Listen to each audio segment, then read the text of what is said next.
even start flying this drone over here while I'm trying to cook. Okay, the ceilings are low. You know that. This is not for the kitchen. If you are completely exhausted because your kid is constantly defying rules that you know that they know, you're not alone, but the problem is not your child's defiance of the rule. The problem is how you're asking. When your kid never listens, they're not trying to drive you crazy, I promise. They're telling you something very important about how they need to be supported.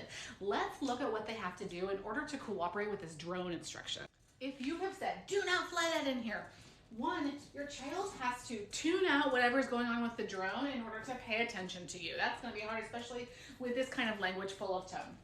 So they have to focus on you. Then, which they're unlikely to do because you're probably got tone anyways, then they have to process your cue. Now let's talk about what processing involves here. Processing in this case means they have to understand this. This language structure not typically develops between 2 and 3 years old.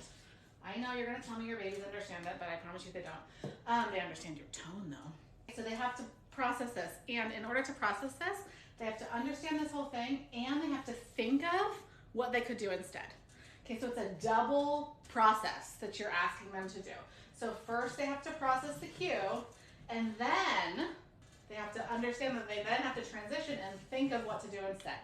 That's a lot of work, okay? Then they have to make a motor plan.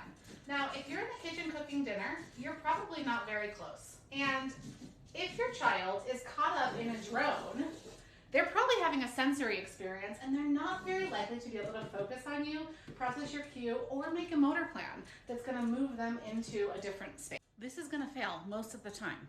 If instead you say, fly that outside, you're much more likely to have success. You may still have to build in extra supports, but this is gonna be a lot easier. Why? Because there's not a double processing and there's not gonna be a lot less tone in your voice because you're not using a negative. Now, does that mean you don't have to get close? No, you're probably still gonna have to get close because you wanna support the focus. Notice that the rule is not, you can fly that where there's high ceilings. That is way too gray. Most children who are flying drones inside need a black and white boundary, and the boundary is fly that outside.